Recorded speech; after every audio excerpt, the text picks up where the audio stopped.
Hello ಸ್ನೇಹಿತರೆ, ಎಲ್ಲರಿಗೂ ಮತ್ತೊಂದು ವಿಡಿಯೋಗೆ ಸ್ವಾಗತ. ನಾನು ನಿಮ್ಮ ಸುಪ್ರೀಂ ಮಾತಾಡ್ತಾ ಇದ್ದೀನಿ. After a long time I am back to YouTube, I am back to moto vlogging. So ಇವತ್ತು ಒಂದು ಸ್ಪೆಷಲ್ ಡೇ. ನನಗೆ ಒಂದು ಸ್ಪೆಷಲ್ ಬೈಕ್ನ ಡೆಲಿವರಿ ತೊಗೋತಾ ಇದ್ದೀನಿ. I am two super happy. ನಂದು ಹಳೆ ಹಿಮಾಲಯನ್ ಏನಿತ್ತು ಅದನ್ನು ನಾನು ಡ್ರೈವೆಕ್ಸ್ ಅವ್ರಿಗೆ ಸೆಕೆಂಡ್ ಹ್ಯಾಂಡ್ ಡೀಲರ್ಸಿಗೆ ಕೊಟ್ಬಿಟ್ಟೆ. ಸ್ವಲ್ಪ ಬೇಜಾರಾಯಿತು ಕೊಡಬೇಕಾದ್ರೆ, because there was a lot of memories. ಅದು ನಂದು ಫಸ್ಟ್ ಬೈಕು, ತುಂಬ ಟ್ರಿಪ್ ಮಾಡಿದ್ದೀನಿ. But past is in the past. 4 years ಆಗಿತ್ತು ತೊಗೊಂಡು ಆ bike. I thought it's time to switch to bike. So today we are taking brand new bike delivery.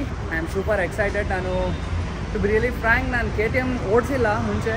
KTM 390 adventure ಅಂತೂ ಓಡಿಸೇ ಇಲ್ಲ. KTM RC ಓಡಿಸಿದ್ದೆ 2017ಅಲ್ಲಿ. ಅದಾದಮೇಲೆ I have not ridden any KTM bike. You are surprise, ನಾನು test ride ಕೂಡ ತೊಗೊಂಡಿಲ್ಲ ಈ ಗಾಡಿದು. ಐ ಥಿಂಕ್ ಇವಾಗೇನು ಓಡಿಸ್ತೀನಲ್ಲ, it would be after a long time and without test ride. Like ಸರಿ ನಡಿ, ಹೆಂಗೂ ಗಾಡಿ ತೊಗೋಬೇಕು, ನನ್ನ ಬಜೆಟಲ್ಲಿ ಬರ್ತಾಯಿದೆ 3.8 lakhs ತೊಗೊಳ್ಳೋಣ ಅಂದ್ಬಿಟ್ಟು ತೊಗೊತಾ ಇದ್ದೀನಿ. Let's go guys, let's go inside the showroom and I'll show you my bike.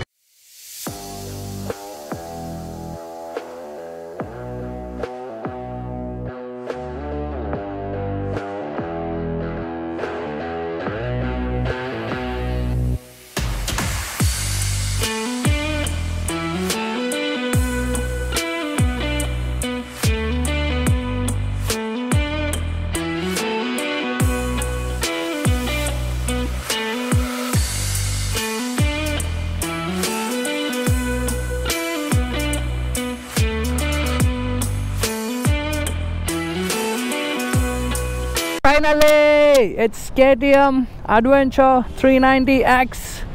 So Bannerghatta ಶೋರೂಮಲ್ಲಿದ್ದೀವಿ. This is my bike. ಸದ್ಯಕ್ಕೆ ಟಿ ಪಿ ನಂಬರ್ ಕೊಟ್ಟಿದ್ದಾರೆ. And I am so happy to be back on YouTube channel and resume my moto vlogging hopefully. ಇವಾಗ ತನಕ ಓಡಿಸಿಲ್ಲ KTM. Fuel ರಿಸರ್ವಲ್ದಿದೆ. Just key on ಮಾಡಿ kill switch on ಮಾಡಿ start ಮಾಡಿದ್ದಷ್ಟೇ. So I hope camera angle ಎಲ್ಲ ಚೆನ್ನಾಗಿದೆ ಅನ್ಕೊತೀನಿ. I am vlogging on my old GoPro Hero 7. ಇವಾಗ ಟೆಂಪಲ್ಗೆ ಹೋಗಿ ಪಟ್ಟಂತ ಪೂಜೆ ಮಾಡಿಸ್ಬಿಡೋಣ.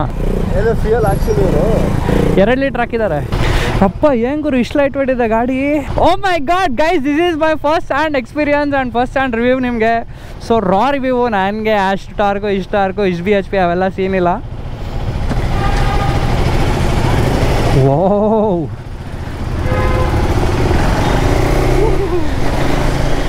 ಓಹೋ ಸೈಕಿದೆ ಗುರು, ಟಾರ್ಕ್ ಎಲ್ಲ. ಮೈಕ್ ಗೀಕ್ ಏನೋ ಗೊತ್ತಿಲ್ಲ. ಒಂದ್ಸಲ ಟೆಸ್ಟ್ ಮಾಡಿದ್ದೆ, ಮೈಕ್ ಟೆಸ್ಟು ಮನೇಲಿ ವರ್ಕ್ ಆಗ್ತಾ ಇತ್ತು. ಹೋಪ್ಫುಲಿ ಇವಾಗ ವರ್ಕ್ ಆಗ್ತಿದೆ. ವರ್ಕ್ ಆಗ್ತಿಲ್ಲ ಅಂದರೆ ಫ್ಲಾಪ್ ಆಗಿಬಿಡುತ್ತೆ. Oh my god, I can't believe guys. ನಿಮಗೆ ಸ್ಟೋರಿ ಹೇಳ್ತೀನಿ ಹೇಗೆ ತೊಗೊಂಡೆ ಈ ಬೈಕ್ ಅಂತ. ಏನು ಗುರು ಇಷ್ಟು ಟೈಟ್ ಸ್ಪೇಸಸ್ಸು. ಇವಾಗಲೇ ನಮಗೆ ಎಕ್ಸ್ಪೆರಿಮೆಂಟ್ ಮಾಡಿಸ್ ಇದ್ರಲ್ಲಿ ಇವನೊಬ್ಬ ಕ್ಯಾರೆ ಚೋಟೆ ಬಚ್ಚೆ. ಹೊಸ ಗಾಡಿ ಅಲ್ಲ ಭಾಯ್. ರುಕೋ ಜರಾ ಸಬರ್ ಕರೋ, ಧಕ್ಕಾ ಬುಕ್ಕಿ ಮತ್ ಕರೋ. ಬ್ಯಾಲೆನ್ಸ್ ಸಿಗ್ತಾ ಹಂಗೆ ಗಾಡಿ ಮೇಲೆ. Oh my god, it takes a bit of time to get used to the bike. Wow, ಸ್ವಲ್ಪ ಶಾರ್ಟ್ ಅನಿಸುತ್ತೆ ನನಗೆ ಗಾಡಿ ಹಿಮಾಲಯನಿಗೆ ಕಂಪೇರ್ ಮಾಡಿದ್ರೆ. ಆ್ಯಂಡ್ ಇದರಲ್ಲಿ ಹ್ಯಾಂಡಲ್ ಬಾರ್ ಎಲ್ಲ ತುಂಬ ಕೆಳಗಿದೆ. ನಂದು ತುಂಬ ಇಲ್ಲಿತ್ತು, full upright position. And complete TFT display, ಅದು ಅಂತೂ ಫುಲ್ ಅನಲಾಗ್. ಸ್ವಲ್ಪ ವೈಬ್ರೇಷನ್ಸ್ ಫೀಲ್ ಆಗ್ತಾ ಇದೆ. ಅವ್ರು ಹೇಳಿದ್ದಾರೆ 1000 kilometers ತನಕ 80 ಹೋಗಬೇಕು. ಆ್ಯಂಡ್ ಆಲ್ಸೋ ಸ್ವಲ್ಪ ಇಶ್ಯೂಸ್ ಇರುತ್ತೆ. 1000 ಸರ್ವಿಸ್ ಮಾಡಾದ್ಮೇಲೆ everything will get resolve. So ಅಲ್ಲಿ ತನಕ ನೋ ಜಡ್ಜಿಂಗ್. 6 ಗೇರ್ಸ್ ಇದೆ ಗೈಸ್. ಹಿಮಾಲಯನಲ್ಲಿ 5th ಗೇರ್ ಹಾಕಿ ಇವಾಗ 6 ಗೇರ್ ಹಾಕಕ್ಕೆ ಏನೋ ಒಂಥರ ಮಜಾ ಆಗೋರು. ಕ್ರೂಸಿಂಗ್ ಸ್ಪೀಡ್ ಆಟೋಮೆಟಿಕ್ ಜಾಸ್ತಿ ಆಗಿಬಿಡುತ್ತೆ. ಬಸ್ ಬರ್ತಾ ಇದೆ ನೋಡಿ, 60 km/h ಸ್ಪೀಡಲ್ಲೇ, 50-60 km/h ಸ್ಪೀಡಲ್ಲೇ ಬಸ್ಸಿಂಗ್ ಆಗ್ತಾ ಇದೆ ನನಗೆ ಕಾಲು. ಓಕೆ, ಸೊ ಈ ಗಾಡಿ ಹೇಗೆ ತೊಗೊಂಡೆ ಅಂದರೆ, ನನಗೆ ಮಾರಬೇಕು ಅಂತ 1 year ಇತ್ತು ಹಿಮಾಲಯನ್ 411. ಬಟ್ ನಾನು ಕೇಳ್ತಾ ಇರೋ ಪ್ರೈಸಿಗೆ ಯಾರೂ ಕೊಡ್ತಾ ಇರಲಿಲ್ಲ. ಆಬ್ವಿಯಸ್ಲಿ ಮಾಡಿಫಿಕೇಷನ್ಸ್ ಎಲ್ಲ ಜಾಸ್ತಿ ಮಾಡಿದ್ದೆ. ಅರೌಂಡ್ 80,000 rupees ಮಾಡಿಫಿಕೇಷನ್ಸ್ಗೆ ಸ್ಪೆಂಡ್ ಮಾಡಿದ್ದೆ. ಸೇಲ್ ಮಾಡೋಕ್ಕೆ ಮನ್ಸು ಬರ್ತಾ ಇರಲಿಲ್ಲ. But still I wanted to just sell it off and get a new bike. But ಯಾವ ಬೈಕ್ ತೊಗೊಳ್ಳಿ ಅಂತಲೂ ಡಿಸೈಡ್ ಆಗಿರಲಿಲ್ಲ. ಸೊ ಹಾಗೆ ತಳ್ತಾ ಇದ್ದೆ. ಫಸ್ಟು ಬೀಪ್ ಕಾರ್ಟ್ ಅವ್ರಿಗೆ ಕರೆಸಿದೆ. ಬೀಪ್ ಕಾರ್ಟ್ ಅವರು ಒಂದು ವ್ಯಾಲ್ಯೂಯೇಷನ್ ಕೊಟ್ಟರು, ತುಂಬ ಕಮ್ಮಿ ವ್ಯಾಲ್ಯೂಯೇಷನ್ ಕೊಟ್ಟರು, around 1.5 lakhs, which I did not like. I was like 1.5 lakhs ಕೊಡಬೇಕಾ, ಅಷ್ಟು ಚಾನ್ಸೇ ಇಲ್ಲ ಮೇಡಮ್, ನಾನು ಹಿಡ್ಕೋತೀನಿ ಗಾಡಿ ಅಂತ ಅಂದ್ಬಿಟ್ಟು ಫೋನ್ ಇಟ್ಟೆ. ನೆಕ್ಸ್ಟ್ 1 ವೀಕಿಗೆ ಡ್ರೈವೆಕ್ಸ್ ಅವ್ರು ಫೋನ್ ಮಾಡಿದ್ರು. ಫೋನ್ ಮಾಡಿಬಿಟ್ಟು ಬರ್ತೀನಿ ಅಂತ ಹೇಳಿ ಅವರು ಬಂದರು. ಇನ್ಸ್ಪೆಕ್ಷನ್ ಎಲ್ಲ ಮಾಡಿಕೊಂಡ್ರು. ಇನ್ಸ್ಪೆಕ್ಷನ್ ಎಲ್ಲ ಮಾಡಾದ್ಮೇಲೆ ಸೊ ಡ್ರೈವೆಕ್ಸ್ ಅವ್ರು ಬಂದು ಇನ್ಸ್ಪೆಕ್ಷನ್ ಮಾಡಿ ಒಂದು ಒಳ್ಳೆ ವ್ಯಾಲ್ಯೂ ಕೋಟ್ ಮಾಡಿದ್ರು. I was really happy with that value. ಅವತ್ತಿನ ದಿವಸ ಅವರು ಇಸ್ಕೊಂಡು ಹೋಗ್ತೀನಿ, ನಿಮಗೆ 10 minutes ಅಮೌಂಟ್ ಟ್ರಾನ್ಸ್ಫರ್ ಆಗುತ್ತೆ, ಎಲ್ಲ ಸಿಗ್ನೇಚರ್ ಮಾಡ್ಕೊಂಡು ಹೋಗ್ಬಿಟ್ಟು ನಾವೇ RC ಟ್ರಾನ್ಸ್ಫರ್ ಎಲ್ಲ ಮಾಡ್ಕೋತೀವಿ ಅಂತ ಅಂದರು. ಐ ವಾಸ್ ಲೈಕ್ ಇಲ್ಲ ನನಗೆ ಒಂದು ಸ್ವಲ್ಪ ಟೈಮ್ ಬೇಕು 1 or 2 days ಥಿಂಕ್ ಮಾಡೋಕ್ಕೆ, ಸಡನ್ನಾಗಿ ಡಿಸಿಷನ್ ತೊಗೊಳಕ್ಕಾಗಲ್ಲ ಅಂತ ಅಂದೆ. So Saturday I was like ಸರಿ KTM ಹೊಸ ಗಾಡಿ ಬೇರೆ ಬಂದಿದೆ, ನೋಡ್ಕೊಂಡು ಬಂದುಬಿಡೋಣ, ಆಮೇಲೆ ಡಿಸೈಡ್ ಮಾಡೋಣ ಸೆಲ್ ಮಾಡಬೇಕಾ ಬೇಡವಾ ಅಂತ ಬಂದ್ವಿ KTM ಶೋರೂಮ್ಗೆ. ಯಾವತ್ತು ಸ್ಯಾಟರ್ಡೇ ಬಂದು ಗಾಡಿ ನೋಡಿ, ಗಾಡಿ ತುಂಬ ಇಷ್ಟ ಆಯಿತು. ಎಕ್ಸ್ ವರ್ಷನ್ ಮತ್ತು ಎಸ್ ವರ್ಷನ್ ಎರಡಿತ್ತು. ಅದು 4.8 ಇತ್ತು, ನಾನು ತೊಗೊಂಡಿರೋದು X version which is 3.8. Differences ಎಲ್ಲ ಕೇಳಿದ್ವಿ, ನನಗೇನೋ 1 ಲಕ್ಷ ಎಲ್ಲ ಜಾಸ್ತಿ ಕೊಡೋಷ್ಟು ವರ್ತ್ ಅನಿಸ್ಲಿಲ್ಲ. ಮೋರ್ ಓವರ್ ನನ್ನ ಬಜೆಟು 4.8 ಇರಲಿಲ್ಲ ಗುರು. ಅಕಸ್ಮಾತ್ ಮೇ ಬಿ 1 ಲಕ್ಷ ಜಾಸ್ತಿ ಬಜೆಟ್ ಇದ್ದಿದ್ರೆ ತೊಗೊತಿದ್ನೇನೋ, I don't no.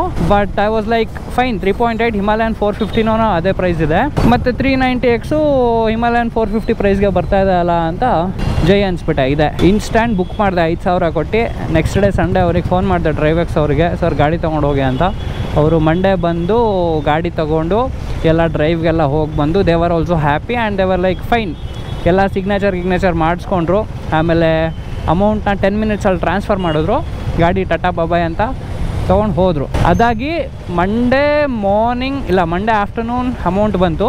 Monday afternoon amount ಬಂದಿದ್ದು 1 hourಗೆ KTM ಶೋರೂಮಿಗೆ ಬಂದು ಅದನ್ನು ಡೌನ್ ಪೇಮೆಂಟ್ ಮಾಡಿ ಮಿಕ್ಕಿದ್ದ ಅಮೌಂಟ್ನ EMI ಮಾಡಿಸಿ ಫುಲ್ ಪೇಮೆಂಟ್ ಆಯಿತು. ಫುಲ್ ಪೇಮೆಂಟ್ ಆಗಿ 2 daysಲ್ಲಿ ಡೆಲಿವರಿ ಸಿಕ್ಕಿದೆ ನನಗೆ.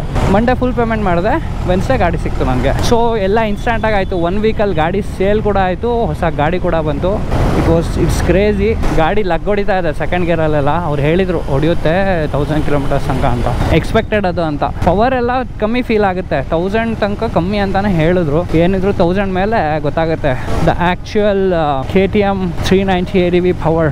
ಹಿಮಾಲಯನ್ 450ಗಿಂತ ಎಲ್ಲ ವ್ಯಾಲ್ಯೂಸಲ್ಲೂ ಜಾಸ್ತಿ ಇದೆ. Everything is much better than 450 ಅಂತ ಇದೆ ಆನ್ ಪೇಪರ್. ಸೊ ಇವಾಗ ಗಣಪತಿ ಟೆಂಪಲ್ಗೆ ಹೋಗಿ ಪೂಜೆ ಗೀಜೆ ಮಾಡ್ಸೋಣ.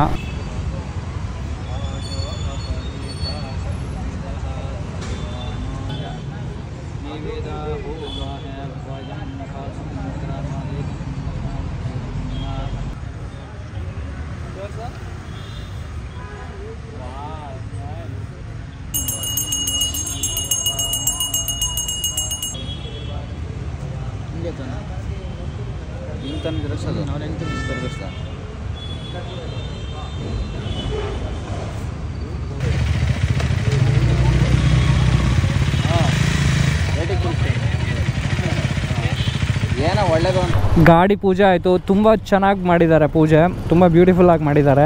ನೀಟಾಗಿ ಪ್ರದಕ್ಷಿಣೆ ಎಲ್ಲ ಹಾಕಿಸಿ, ನಿಂಬೆಹಣ್ಣೆಲ್ಲ ಎಲ್ಲ ಇಟ್ಟು, ಹಾರ ಎಲ್ಲ ಹಾಕಿ ನೋಡಿ ಇದೆಲ್ಲ ಹಾಕಿದ್ದಾರೆ, ಗರಿ ಎಲ್ಲ ಹಾಕಿದ್ದಾರೆ. I am very satisfied with the puja. ಹೊಸ ಬೈಕು, ಹೊಸ ಜರ್ನಿ. ಆ ದೇವ್ರ ಹತ್ರ ಬೇಡ್ಕೊಂಡಿದ್ದೀನಿ ಎಲ್ಲ ಒಳ್ಳೇದಾಗಲಿ ಅಂತ. ನೀವು ಬೇಡ್ಕೊಳ್ಳಿ ನನಗೆ ಒಳ್ಳೇದಾಗಲಿ ಅಂತ. ಐ ಆಮ್ ಸ್ಟಿಲ್ ನಾನು ಇನ್ನೂ ಅದು I should get used to the clutch, ಅದು ಐಡ್ಲಿಂಗ್ ಎಲ್ಲ ಗೊತ್ತಾಗಬೇಕು. ಗೊತ್ತಾದ್ಮೇಲೆ ಚಚ್ಬೋದು. ಎಲ್ಲೋದ್ರು ಸೀಟ್ ಹಿಮಾಲಯನ್ ಅಷ್ಟು ಕಂಫರ್ಟೇಬಲ್ ಇಲ್ಲ, ಬಟ್ ಓಕೆ ಮ್ಯಾನೇಜಬಲ್. ಅದೇನೋ ಕುಷ್ನಿಂಗ್ ಬರುತ್ತೆ, ಅದೆಲ್ಲ ಹಾಕೊಂಡ್ರೆ ಸೀಟ್ ದೆನ್ ಮಾಡಿಫಿಕೇಶನ್ ಮಾಡ್ಕೊಬೋದು ಈಸಿಯಾಗಿ. Cosmetic changes okay, engine modifications no ways I do it. ಒಂದು ಗಾಡಿ ತೊಗೊಂಡು ಎಕ್ಸ್ಪೀರಿಯನ್ಸ್ ಆದಮೇಲೆ ಮತ್ತೆ ಅದೇ ಮಿಸ್ಟೇಕ್ ಮಾಡಿದ್ರೆ ದೊಡ್ಡರಾಗ್ಬಿಡ್ತೀವಿ. ಏನಕ್ಕೆ ಬೇಕು ಗುರು BMC ಫ್ಯೂಯಲ್ ಎಕ್ಸ್ ಬೇಕಾದಂಗೆ ಪವರ್ ಕೊಟ್ಟಿದ್ದಾನೆ ಇದರಲ್ಲೇ.